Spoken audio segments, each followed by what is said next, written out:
Hey, this is John Carlos, and I'm here with a look at the NECA action figure of Sarah Connor from Terminator 2 Judgment Day.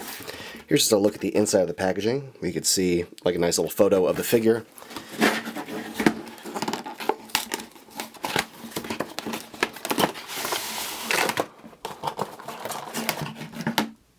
NECA has released several T-800 and T-1000 action figures with various heads and scene-specific accessories, and then they did the Ultimate Edition action figures of those characters, which was kind of annoying for a collector like me because before we even knew that, Ultimate Editions were even going to come and we just had these initial figures, I wanted all the figures because I wanted all these specific moments. So the fact that they took a single figure and gave it all the alternate heads and all the accessories in a single package was kind of annoying for someone who already collected various figures.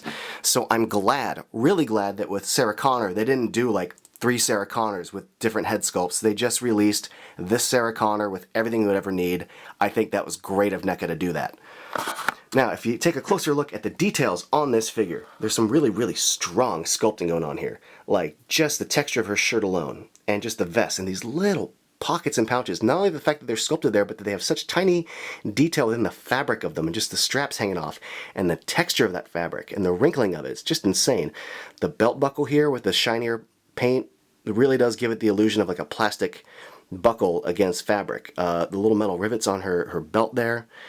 Just the details on the shoulder pad, like everything on here, it's really, really, really strong sculpting. Really strong. Not just the general shape of it all, but I think the texture of the fabric looks fantastic. This is like some of the best fabric I think I've seen NECA do in a while. Now the articulation is really cool, especially the fact that you've got this like swivel in the middle of the boot, and then you've got the knee joint, which also has, it's a ball joint, so you can rotate the knee aside from hinge it. So you don't have a mid-thigh cut, but you do have that mid-knee cut behind the knee, so that's cool. Not only do you have a good range of motion at the legs, and it's like a soft material, so you can kind of bend it forward and back, because the butt isn't like a hard material. There is a joint at the waist and at the mid-torso under her snoobajubes. If you look closely as I move them, you can see there goes the waist, but then there also goes the torso right there. And then you get the hinge at the shoulder. You've got the hinge at the elbow, again with the swivel just like the knee. And then you've got, I think is a little kind of sort of ball joint in the wrists. And then we get to her head, which has like the one ball in the top there. There is no separation at the bottom of the neck. Great articulation, but really great paint. Like, the skin paint looks really solid, and I think the sculpt is really good too. Like, you can see the little veins in her arms, because she was pretty ripped for that movie. Just like the sculpt of like the muscles right here in her neck and collarbone area. Really, really kind of human looking. It's good. It doesn't feel like a little toy. It does feel like it's got human proportions and dimensions to it. I also dig that out of the package she has a knife in the knife holster, aside from all the other accessories. But it's a good looking knife. Nice little detail within it. The strap looks good. You can get a little tiny table and carve in "No Fate" on it. But yeah, even the surface of this little knife holster with the little snap right there for the sharpener looks really, really good. I like the gloss to this. Now let's take a closer look at some of her alternate accessories, like her alternate heads. You've got the ponytail with the bangs, and I think the likeness here is pretty good, like the mouth, the cheekbones, the eyes. It's really well painted. And then you got the like longer scraggly hair. Same kind of basic head, good mouth. Eye paint looks really good on this one, I think. Even if the eyes are slightly off-center, the actual coloring and the little eye dot, the white paint in the middle, eyebrows, the furrowed brow, all looks really good. There's a little bit of like lighter yellow paint against the light brown to kind of highlight her hairstyle a bit. Then we get her weapons. You got the M16 with the little silencer on the end. Nice little detail here. It's really well sculpted, a little silver paint right there.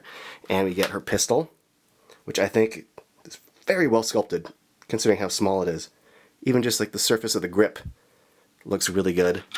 And then we get her shotgun. Good separation of paint between the brown and the silver. And this does rotate. There is a little hinge to that. And there is like a little nub right at the end, which allows it to like click into place right there. And the blue paint there is really, really good with the shells. Now I'm going to swap off the heads here, but I just want to give you guys a closer look at her hatted head with this hat and sunglasses. And I think the texture on this hat is just insane. I really do applaud NECA for their great work on fabric texture on this figure. Paint on the sunglasses, it leaves a little to be desired, but overall the actual head itself does look pretty cool. Like, I do think it captures Sarah Connor's essence as far as her expression and sculpt really, really well. Having a little bit of resistance here with that head. There we go. And I'll pop on this one just for funsies. It's quite a long plug. I thought it would be a little bit shorter than this, but there. Not difficult, it just requires a few seconds of pushing and pulling. One little thing, but I do like that the arm articulation does allow both hands to get really close so she can grip her pistol. I really like what NECA's done here by including not only a bunch of accessories, but all three heads. See, back in the day, McFarlane Toys made a Movie Maniacs figure of Sarah Connor, and they made 3 figures, each with an alternate head. The long hair, the ponytail, and the hat head. They were the exact same figure, they had all the same accessories, they just had different heads, and that was really annoying. I'm really glad that NECA did this approach with all the stuff, kind of like an Ultimate figure. Now, don't get me wrong about what I was saying earlier. I do like the Ultimate figures. I think, including all the accessories and all that, I think it's great, if you don't already have the previous figures. This figure, though, I'm really glad that it's as good as it is, and I like that the packaging has continuity with the Ultimate T1000, Ultimate T800. As a fan of Sarah Connor, as like a great movie hero, as a badass character, I think this figure looks great. All the details within it are fantastic. As a fan, I am very satisfied with this. Thanks for watching.